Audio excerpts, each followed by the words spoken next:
الحمد لله نحمده ونستعينه ونستغفره ونؤمن به ونتوكل عليه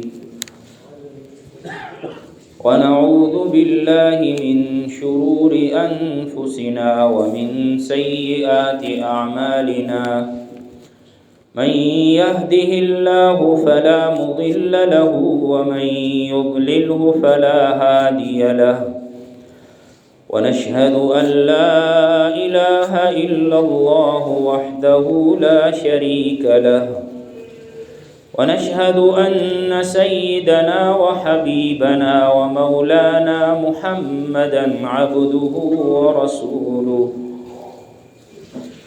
صلى الله تبارك وتعالى عليه وعلى آله وأصحابه أجمعين وبارك وسلم تسليما كثيرا كثيرا أما بعد فأعوذ بالله من الشيطان الرجيم بسم الله الرحمن الرحيم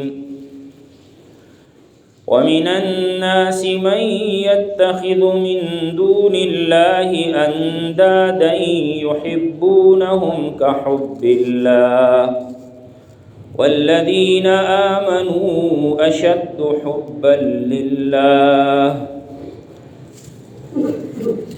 وعن أنس رضي الله عنه قال قال رسول الله صلى الله عليه وسلم ثلاث من كن فيه وجد بهن حلاوة الإيمان من كان الله ورسوله أحب إليه مما سواهما ومن أحب عبدا لا يحبه إلا لله ومن يكره أن يعود في الكفر بعد أن أنقذه الله منه كما يكره أن يلقى في النار وقال عليه الصلاة والسلام ذاك طعم الإيمان من رضي بالله ربا وبالإسلام دينا وبمحمد رسولا آمنت بالله صدق الله مولانا العظيم وصدق رسوله النبي الكريم ونحن على ذلك من الشاهدين والشاكرين والحمد لله رب العالمين. میرے محترم بزرگوں اور عزیز ساتھیوں، خطبے میں نے آپ کے سامنے جو حدیث پڑھی ہے یہ حضرت انس رضی اللہ تعالی عنہ کی روایت ہے، جس میں نبی کریم صلی اللہ علیہ وسلم نے فرمایا ثلاث من کن فیہ وجد بہن حلاوۃ الایمان، تین باتیں ایسی ہیں کہ جس شخص میں وہ پائی جائیں تو اس کی وجہ سے وہ ایمان کی مٹھاس اور ایمان کی لذت پائے گا۔ پہلی بات فرمایا کہ من کان اللہ ورسولہ احب الیہ مما سواہما، وہ شخص کے جس کے ہاں اللہ اور اللہ کا رسول ان کے علاوہ باقی تمام چیزوں سے زیادہ محبوب بن جائے۔ دوسری چیز فرمایا کہ من احب عبدا لا يحبه الا للہ، کہ جو کسی بھی بندے سے محبت کرے تو صرف اس وجہ سے کرے کہ اللہ کے لیے اس سے محبت ہو، یعنی کسی انسان سے محبت محض اللہ کے لیے ہو۔ تیسری چیز فرمایا کہ من یکرہ ان یعود الی الکفر بعد ان انقذہ اللہ منہ، کہ جو شخص کفر کی طرف لوٹنے کو، بعد اس کے کہ اللہ نے اس کفر سے اس کو بچا لیا، ایسے ناپسند کرے کما یکرہ ان یلقی فی النار، جیسے کہ وہ ناپسند کرتا ہے کہ وہ آگ میں پھینک دیا جائے۔ تو اس حدیث میں آپ صلی اللہ علیہ وسلم نے فرمایا کہ 3 چیزیں جس میں ہوں گی وہ ایمان کی حلاوت اور لذت اور مٹھاس پا لے گا۔ دنیا میں اللہ تعالیٰ نے بہت سی لذتیں پیدا کی ہیں، اللہ نے ہمیں جو رزق عطا کیا ہے اس میں ہر چیز میں اللہ تعالیٰ نے مختلف ذائقہ پیدا فرمایا ہے۔ فروٹ دیکھ لیں، آم کی لذت الگ ہے، کھجور کی لذت الگ ہے، اور انار کی مٹھاس الگ ہے، شہد کی مٹھاس پھر اس سے اور زیادہ نرالی ہے۔ دنیا میں بہت سی لذتیں ہیں، انسان کی آنکھوں کی لذتیں بھی ہیں۔ جب ہم خوبصورت مناظر دیکھتے ہیں تو آنکھوں کو لذت حاصل ہوتی ہے۔ اسی طریقے سے بہت سی اور لذتیں بھی ہیں، لیکن ان تمام لذتوں سے سب سے زیادہ لذیذ لذت وہ ایمان کی لذت ہے، ایمان کی حلاوت ہے، جو انسان کو دل میں محسوس ہوتی ہے، جس کو بیان نہیں کیا جا سکتا کہ وہ کس طرح کی لذت اور حلاوت ہے۔ چنانچہ حضرت شیخ عبد القادر جیلانی رحمۃ اللہ علیہ نے ایک دفعہ فرمایا کہ رات کی عبادت کی لذت اگر ان بادشاہوں کو معلوم ہو جائے تو یہ ہم سے وہ لذت چھیننے کے لیے ہمارے مقابلے میں میدان جنگ میں آ جائیں۔ تو اللہ سبحانہ و تعالیٰ نے تمام لذتوں سے بڑی لذت ایمان کی لذت پیدا فرمائی ہے، اور یہ لذت ایمان والوں ہی کو نصیب ہوتی ہے۔ اس کو دوسرے الفاظ میں اطمینان اور سکون بھی کہہ سکتے ہیں، جس کو اللہ نے قرآن میں جگہ جگہ بیان فرمایا، هو الذی انزل السکینۃ فی قلوب المؤمنین لیزدادوا ایمانا مع ایمانہم۔ وہی اللہ تو ہے جس نے سکون ایمان والوں کے دلوں میں نازل کیا، لیزدادوا ایمانا مع ایمانہم، تاکہ وہ اپنے پہلے ایمان کے ساتھ مزید ایمان میں آگے بڑھ جائیں، ان کو ایمان میں مزید ترقی حاصل ہو جائے۔ تو یہ سکینہ، اطمینان اور ایمان کی لذت، یہ ایک ایسی عظیم الشان دولت ہے کہ اس سے کافر محروم ہے، اور یہ لذت اور یہ دولت دنیا کی چیزوں سے حاصل نہیں ہو سکتی۔ دنیا کے مال، دنیا کے جائیداد اور عیش و عشرت میں سکون نہیں ہے۔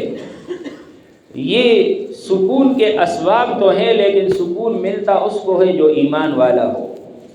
اس لیے ایمان اور تقوی جس میں ہوگا اس کو دنیا کی نعمتوں سے بھی لذت ملتی ہے، اور جس میں ایمان اور تقوی نہیں ہے اس کے پاس 1000 باغ کیوں نہ ہو، اس کے پاس درجن گاڑیاں کیوں نہ ہوں، ان گاڑیوں اور ان باغات اور ان بیویوں سے اس کو ہرگز لذت اور اطمینان نہیں ملے گا۔ اور جس کو اللہ نے ایمان اور تقوی عطا کیا تو سب سے بڑی لذت تو اللہ نے اس کو ایمان کی عطا کر دی ہے۔ پھر یہ ہے کہ دنیا کی لذت بھی اس کے لیے اس کے مقابلے میں زیادہ لذیذ ہوتی ہے کہ جو ایمان سے محروم ہے، تقوی سے محروم ہے۔ تو معلوم ہوا کہ سب سے بڑی لذت ایمان کی لذت اور مٹھاس ہے۔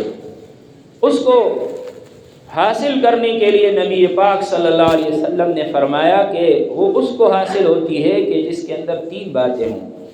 پہلی بات یہ ہے کہ من کان اللہ ورسولہ احب الیہ مما سواہما، کہ جس کے ہاں اللہ اور اللہ کا رسول باقی تمام چیزوں سے زیادہ محبوب ہو جائے، کہ جس کے دل میں اللہ کی محبت اور اللہ کے رسول صلی اللہ علیہ وسلم کی محبت دنیا کی ساری چیزوں سے زیادہ ہو جائے، اس کو ایمان کی لذت اور مٹھاس نصیب ہوتی ہے۔ دوسرا فرمایا کہ من احب عبدا لا يحبه الا للہ، کہ جو کسی بندے سے محبت کرے تو صرف اللہ کے لیے محبت کرے، اللہ کے سوا کسی اور چیز کے لیے محبت نہ کرے۔ اور تیسرا فرمایا کہ جو آدمی ایمان لانے کے بعد کافر ہونے کو ایسے ناپسند کرے جیسے کہ آگ کے اندر پھینک دیا جائے تو اس کو ناپسند کرتا ہو، یعنی کفر اس کو اتنا مبغوض اور قابل نفرت بن جائے اس کے ہاں کہ جیسے آگ میں انسان ڈال دیا جائے تو وہ انسان کے ہاں کتنا جو ہے وہ قابل نفرت اور مبغوض ہوتا ہے۔ تو اس لیے ان تین باتوں میں بھی جو بنیادی اور اصل بات ہے وہ پہلی والی بات ہے، یعنی اللہ اور اللہ کے رسول کی محبت دل میں پیدا ہو جائے۔ جب دل میں اللہ اور اللہ کے رسول کی محبت آتی ہے تو پھر خود بخود انسان کے دل میں اللہ والوں کی بھی محبت آ جاتی ہے۔ جو نیک لوگ ہیں ان کے ساتھ بھی انسان کی محبت صرف اللہ کے لیے ہوتی ہے پھر۔ تو اس لیے دوسری دو باتیں اس کی نشانیاں اور علامات ہیں، وہ خود بخود اس کے پیچھے آتی ہیں۔ اسی طرح جب اللہ اور اللہ کے رسول کی محبت اللہ ہم سب کو عطا فرمائے دل میں آ گئی تو پھر اس کے بعد انسان کو کفر کی طرف لوٹنا ایسے ناپسند اور مکروہ لگتا ہے کہ اس کا جسم آگ میں جل جائے، وہ اتنا ناپسند نہیں ہے جتنا کہ کفر کی طرف جانا اس کو ناپسند لگتا ہے۔ تو اس لیے اللہ سبحانہ و تعالیٰ کی جو محبت ہے یہ دین کی بنیاد ہے، اور اللہ کے رسول صلی اللہ علیہ وسلم کی محبت بھی اس کے تابع ہے۔ تو اس لیے اللہ سبحانہ و تعالیٰ کی محبت ایک مومن کے دل میں تمام ما سوی اللہ سے زیادہ ہونی چاہیے، اور جب اس کے دل میں اللہ کے سوا باقی سب سے اللہ کی محبت زیادہ ہوگی تو اس کے لیے دینی احکام پر عمل کرنا آسان ہو جاتا ہے۔ اس لیے کہ محبت ایک ایسی چیز ہے کہ یہ انسان کے لیے مشکلات کو آسان بنا دیتی ہے۔ جب انسان کے دل میں کسی کی محبت ہوتی ہے اس کی کڑوی باتیں بھی انسان کو میٹھی لگتی ہیں، لیکن دل میں محبت نہ ہو تو اس کی میٹھی باتیں بھی کڑوی لگتی ہیں۔ اس لیے ایک ماں کو آپ دیکھ لیں کہ بچے کی کیسے پرورش کرتی ہے ماں۔ بچے کی پرورش کرنا، چھوٹا سا بچہ ہو، کتنا مشکل کام ہے۔ رات کو ماں سوئی ہوئی ہے اور بچہ جاگ اٹھتا ہے اور روتا ہے تو ماں اس کو دودھ پلاتی ہے، پھر پیشاب کرتا ہے اس کو صاف کرتی ہے، اس کے پاخانے اور گندگی کو صاف کر کے رات کی نیند اور رات کی جو آرام ہے وہ قربان کر دیتی ہے۔ اگر کوئی آدمی اس ماں سے کہے کہ اس بچے نے تو آپ کو کتنی مشکل میں ڈال دیا ہے کہ راتوں کو یہ جاگتا ہے اور آپ کی نیند خراب کرتا ہے، کتنی پریشانی ہے تجھے، تو اس سے بہتر یہ ہے کہ یہ بچہ آپ سے دور ہو جائے اور آپ کسی کو دے دیں تاکہ آپ آرام سے رہیں، تو کیا ماں اس کو برداشت کر لے گی؟ ظاہر ہے کہ ہرگز برداشت نہیں کرے گی۔ وہ کہے گی کہ تو مجھے بد دعا دے رہا ہے کہ میرا بچہ مجھ سے جدا ہو جائے، میں اپنی راتوں کی نیندوں کو قربان کر دوں گی اور سب کچھ میں اس پر لٹا دوں گی، لیکن میرا یہ جگر کا ٹکڑا جو میرا بچہ ہے یہ میں اپنے پاس ہی رکھوں گی۔ تو یہ کیوں ساری تکلیفیں ماں برداشت کرتی ہے؟ اس لیے کہ اس کو اپنے بچے سے محبت ہے۔ تو جس سے محبت ہوتی ہے اس کا حکم انسان کے لیے پورا کرنا آسان ہو جاتا ہے، اور جس سے محبت نہ ہو تو پھر اس کے حکم کو پورا کرنا انسان کے لیے مشکل بن جاتا ہے۔ ایک آدمی کو مال سے محبت ہے، وہ مال کمانے کے لیے اپنی نیندیں قربان کر دیتا ہے اور صبح سویرے اٹھتا ہے، جاتا ہے، مزدوری کرتا ہے اور ایسی مشقتیں اٹھاتا ہے کہ انسان آنکھوں سے دیکھ کر دھنگ رہ جاتا ہے۔ یہ کیوں؟ اس لیے کہ مال کی محبت بھی دل میں پڑی ہوئی ہے اور مال سے ضروریات پوری ہوتی ہیں۔ تو اسی طرح اللہ سبحانہ و تعالیٰ کی محبت بھی جب دل میں آ جاتی ہے تو پھر انسان کے لیے اللہ کے حکموں کو پورا کرنا آسان بن جاتا ہے۔ پھر انسان کہتا ہے کہ میں چاہے اپنے جسم سے، اپنی جان سے اور اپنے مال سے کتنی قربانیاں کیوں نہ دوں، میرا رب مجھ سے راضی ہو جائے، بس مجھے یہی چاہیے، چاہے دنیا کی زندگی تکلیفوں میں گزرے، پھر وہ تکلیف اس کو میٹھی لگتی ہے۔ تو اس لیے اللہ سبحانہ و تعالیٰ کی جو محبت ہے یہ محبت انسان کے دل میں سب سے زیادہ ہونی چاہیے۔ نبی کریم صلی اللہ علیہ وسلم یہ دعا فرمایا کرتے تھے کہ اللہم اجعل حبک احب